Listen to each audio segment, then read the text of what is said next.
Hi hello ನಮಸ್ತೆ ಎಲ್ಲರಿಗೂ inform media ಜಗತ್ತು ಚಾನಲಿನ ಮತ್ತೊಂದು ವಿಡಿಯೋಗೆ ಸ್ವಾಗತ ಸುಸ್ವಾಗತ. ಸ್ನೇಹಿತರೆ, ಎಲ್ಲರೂ ಹೇಗಿದ್ದೀರಾ? ಎಲ್ಲರೂ ಚೆನ್ನಾಗಿದ್ದೀರಾ ಅಂದ್ಕೊಂಡಿದ್ದೀನಿ. ನಾನು ಕೂಡ ತುಂಬಾ ಚೆನ್ನಾಗಿದ್ದೀನಿ. ಎಲ್ಲರೂ ಚೆನ್ನಾಗಿದ್ದೀರಾ ಅಂದ್ಕೊಂಡು ಭಾವಿಸ್ಕೊಂಡು ಇವತ್ತಿನ ಒಂದು ವಿಡಿಯೋನ ಶುರು ಮಾಡಿಬಿಡೋಣ. ಇವತ್ತಿನ ಒಂದು ವಿಡಿಯೋದಲ್ಲಿ ಧನುಸ್ಸು ರಾಶಿಯವರಿಗೆ ಸ್ನೇಹಿತರೆ ಸಾಕಷ್ಟು ಬದಲಾವಣೆ ಅಂತಲೇ ಹೇಳ್ಬೋದು. ಅದು ನಿಮ್ಮ ವ್ಯಾಪಾರದಲ್ಲಾಗ್ಬೋದು, ವ್ಯವಹಾರದಲ್ಲಾಗ್ಬೋದು, ನಿಮ್ಮ ವೃತ್ತಿ ಜೀವನದಲ್ಲಾಗ್ಬೋದು, ನಿಮ್ಮ ಹೆಲ್ತ್ ಬಗ್ಗೆ ಆಗ್ಬೋದು.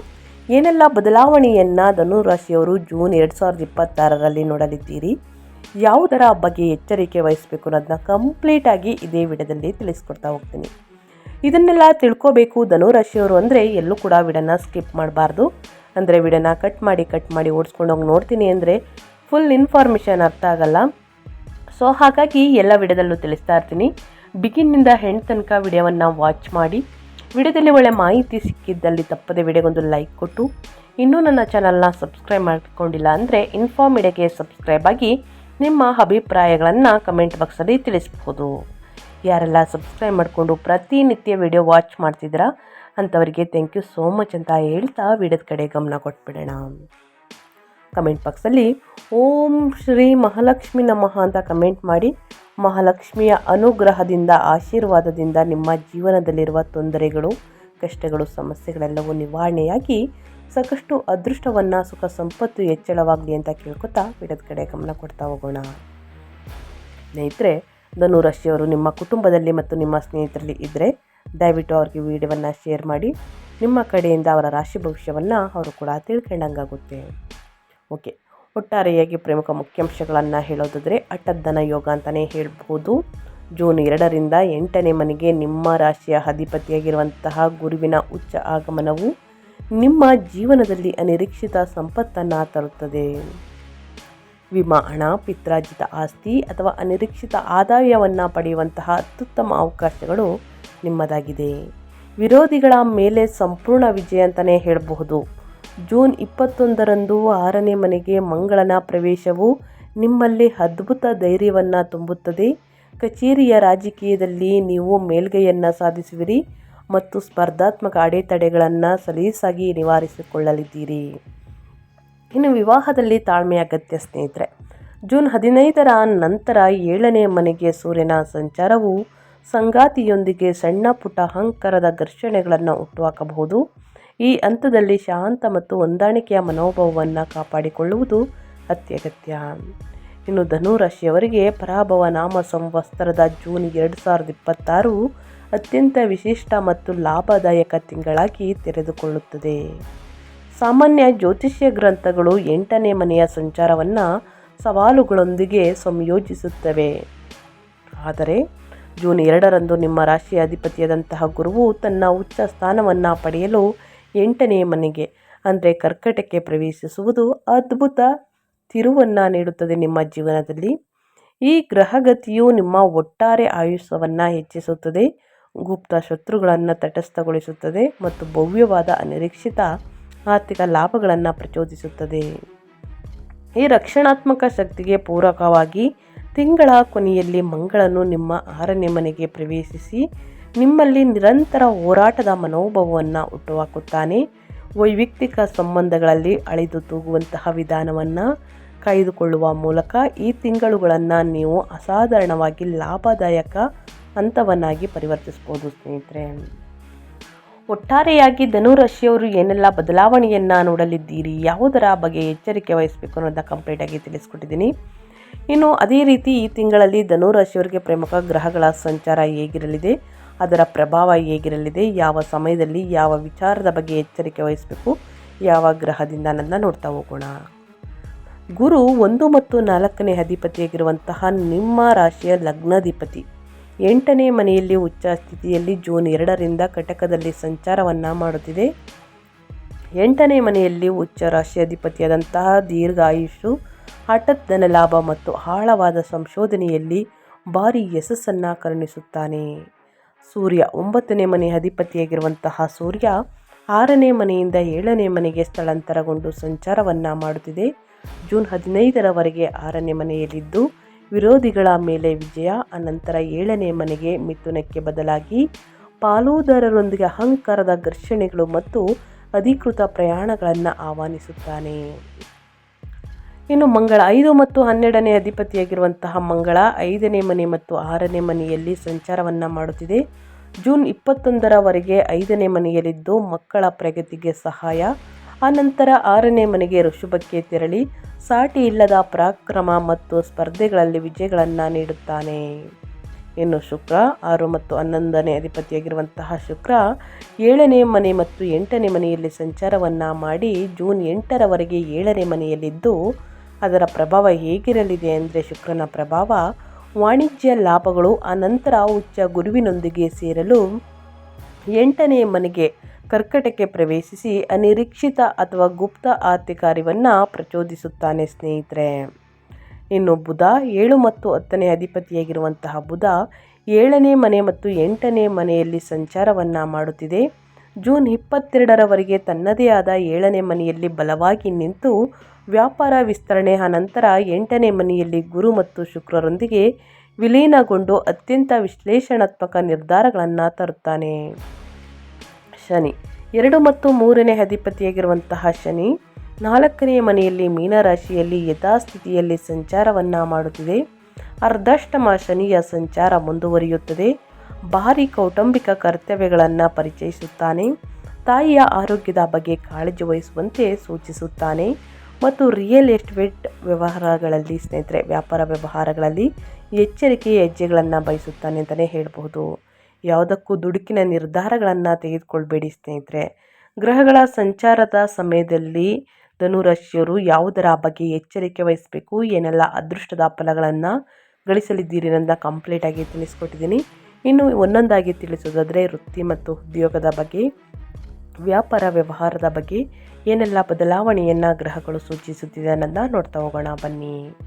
ವೃತ್ತಿ ಮತ್ತು ಉದ್ಯೋಗದ ಬಗ್ಗೆ ಹೇಳೋದಾದರೆ ಉದ್ಯೋಗಿಗಳಿಗೆ ಈ ತಿಂಗಳು ಅಸಾಧಾರಣ ಪ್ರಗತಿಯನ್ನು ಕಾಯ್ದುಕೊಳ್ಳುತ್ತದೆ. ನಿಮ್ಮ 10ನೇ ಅಧಿಪತಿಯಾದಂತಹ ಬುಧನು ಜೂನ್ 22ರವರೆಗೆ 7ನೇ ಮನೆಯಲ್ಲಿ ತನ್ನದೇ ಆದಂತಹ ರಾಶಿಯನ್ನು ಆಕ್ರಮಿಸಿಕೊಂಡಿರುವುದರಿಂದ ನಿಮ್ಮ ಕಾರ್ಪೊರೇಟ್ ಪರಿಕಲ್ಪನೆಗಳು ಮತ್ತು ಕಾರ್ಯತಂತ್ರದ ಒಳಹರಿವು ಕೆಲಸದ ಸ್ಥಳದಲ್ಲಿ ಹೆಚ್ಚಿನ ಮೆಚ್ಚುಗೆಯನ್ನು ಗಳಿಸುತ್ತದೆ ಸ್ನೇಹಿತರೆ. ಇದಲ್ಲದೆ ಜೂನ್ 21ರಂದು ಶತ್ರು ಸ್ಥಾನವಾದಂತಹ 6ನೇ ಮನೆಗೆ ಮಂಗಳನ ಪ್ರವೇಶವು ಅಂತಿಮ ಗುರಾಣಿಯಂತೆ ಕಾರ್ಯನಿರ್ವಹಿಸುತ್ತದೆ. ನಿಮ್ಮ ಪ್ರಯತ್ನಗಳನ್ನು ಹಾಳು ಮಾಡಲು ಪ್ರಯತ್ನಿಸುವವರು ಹಿಂದೆ ಸರಿಯುತ್ತಾರೆ ಅಥವಾ ಕಾರ್ಪೊರೇಟ್ ವಲಯದಿಂದ ನಿರ್ಗಮಿಸುತ್ತಾರೆ. ನೀವು ವೃತ್ತಿ ಬಡ್ತಿ ಅಥವಾ ಅಪೇಕ್ಷಿತ ವರ್ಗಾವಣೆಯನ್ನು ನಿರೀಕ್ಷಿಸುತ್ತಿದ್ದರೆ ತಿಂಗಳ ಅಂತ್ಯದ ವೇಳೆಗೆ ಸಕಾರಾತ್ಮಕ ಸುದ್ದಿ ಯಶಸ್ವಿಯಾಗಿ ಹೊರಹೊಮ್ಮುತ್ತದೆ ಅಂತಲೇ ಹೇಳಬಹುದು. ಸ್ನೇಹಿತರೆ, ಮಾಹಿತಿ ತಂತ್ರಜ್ಞಾನ ಅಂದರೆ IT, ಡೇಟಾ ಅನಲಿಟಿಕ್ಸ್ ಅಥವಾ ಕಾರ್ಪೊರೇಟ್ ಸಂಶೋಧನೆಯಲ್ಲಿ ಕಾರ್ಯನಿರ್ವಹಿಸುತ್ತಿರುವಂತಹ ವೃತ್ತಿಪರರಿಗೆ 8ನೇ ಮನೆಯಲ್ಲಿರುವ ಉಚ್ಚ ಗುರುವು ಪ್ರಮುಖ ಆವಿಷ್ಕಾರಗಳಿಗೆ ಮತ್ತು ವ್ಯಾಪಕ ವೃತ್ತಿಪರ ಮನ್ನಣೆಗೆ ಬಾಗಿಲು ತೆರೆಯುತ್ತಾನೆ ಅಂತಲೇ ಹೇಳಬಹುದು. ನಿಮ್ಮ ವೃತ್ತಿ ಜೀವನದಲ್ಲಿ ಮತ್ತು ಉದ್ಯೋಗದಲ್ಲಿ ಧನುರಾಶಿಯವರು ಏನೆಲ್ಲ ಬದಲಾವಣೆಯನ್ನು ನೋಡಲಿದ್ದೀರಿ ಅಂತ ಕಂಪ್ಲೀಟಾಗಿ ತಿಳಿಸ್ಕೊಟ್ಟಿದ್ದೀನಿ. ಇದರ ಬಗ್ಗೆ ಏನೇ ಡೌಟ್ಸ್ ಇದ್ದರೂ ಕೂಡ ಕಮೆಂಟ್ ಮಾಡಿ, ಖಂಡಿತವಾಗಿಯೂ ಪ್ರತಿಯೊಬ್ಬರಿಗೂ ಆನ್ಸರ್ ಮಾಡ್ತೀನಿ ಅಂತ ಹೇಳ್ತಾ, ಇನ್ನು ವ್ಯಾಪಾರ ಮತ್ತು ಸ್ವಯಂ ಉದ್ಯೋಗದ ಬಗ್ಗೆ ಹೇಳೋದಾದರೆ ಸ್ವತಂತ್ರ ವ್ಯಾಪಾರಸ್ಥರಿಗೆ ತಿಂಗಳ ಮೊದಲಾರ್ಧವು ಧನುರಾಶಿಯವರಿಗೆ ಹೆಚ್ಚು ಅನುಕೂಲಕರವಾಗಿದೆ.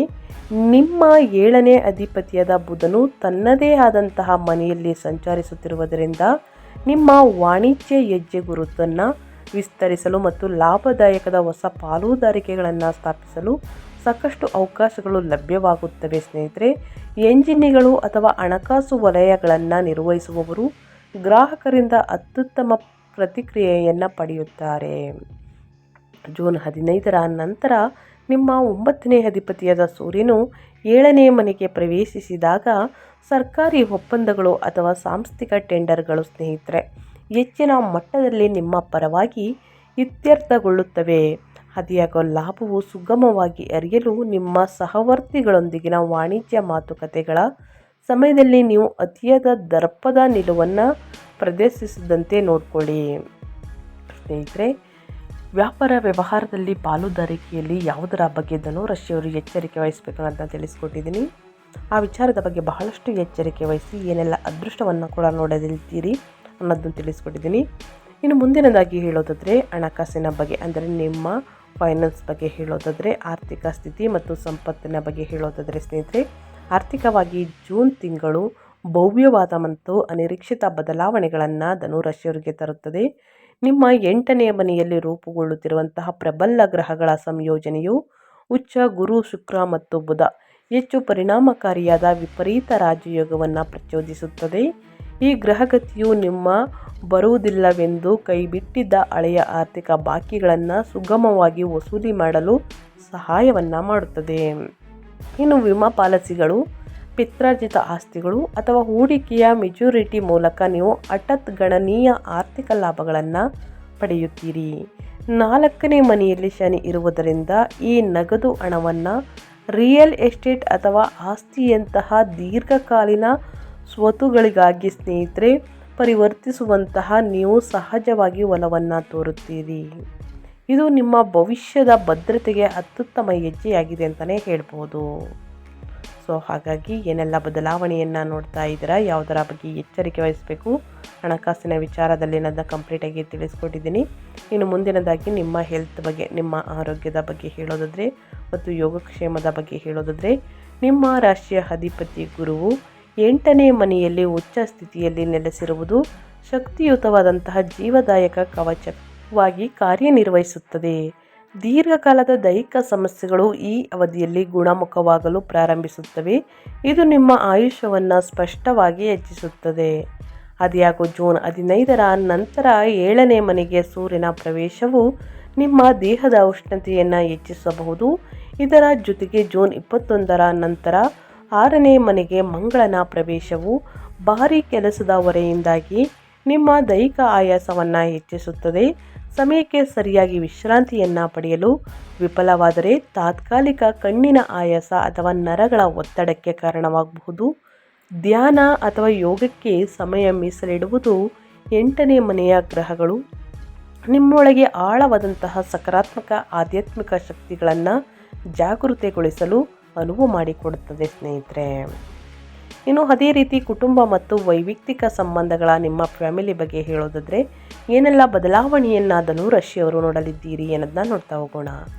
ಕೌಟುಂಬಿಕ ವ್ಯವಹಾರಗಳಲ್ಲಿ ನಿಮ್ಮ 4ನೇ ಮನೆಯಲ್ಲಿ ಶನಿಯ ಉಪಸ್ಥಿತಿಯು ನೀವು ಗಮನಾರ್ಹ ಕೌಟುಂಬಿಕ ಕರ್ತವ್ಯಗಳನ್ನು ಹೊರಬೇಕಾಗುತ್ತದೆ ಎಂಬುದನ್ನು ಗ್ರಹಗಳು ಸೂಚಿಸುತ್ತಿದೆ. ನಿಮ್ಮ ತಾಯಿಯ ಆರೋಗ್ಯದ ಬಗ್ಗೆ ವಾಡಿಕೆಯ ಗಮನ ಹರಿಸುವುದು ಜಾಣತನ. ವೈವಾಹಿಕ ಕ್ಷೇತ್ರವು ಈ ತಿಂಗಳು ಪ್ರಜ್ಞಾಪೂರ್ವಕ ಹೊಂದಾಣಿಕೆಗಳನ್ನು ಬಯಸುತ್ತದೆ. ಜೂನ್ 15ರಂದು ಸೂರ್ಯನು ಸ್ನೇಹಿತರೆ ನಿಮ್ಮ 7ನೇ ಮನೆಗೆ ಪ್ರವೇಶಿಸಿದ ನಂತರ ನಿಮ್ಮ ಸಂಗಾತಿಯ ನಡವಳಿಕೆಯಲ್ಲಿ ಅಧಿಕಾರಯುತ ಅಥವಾ ಹಠಮಾರಿ ವರ್ತನೆ ಕಂಡುಬರಬಹುದು.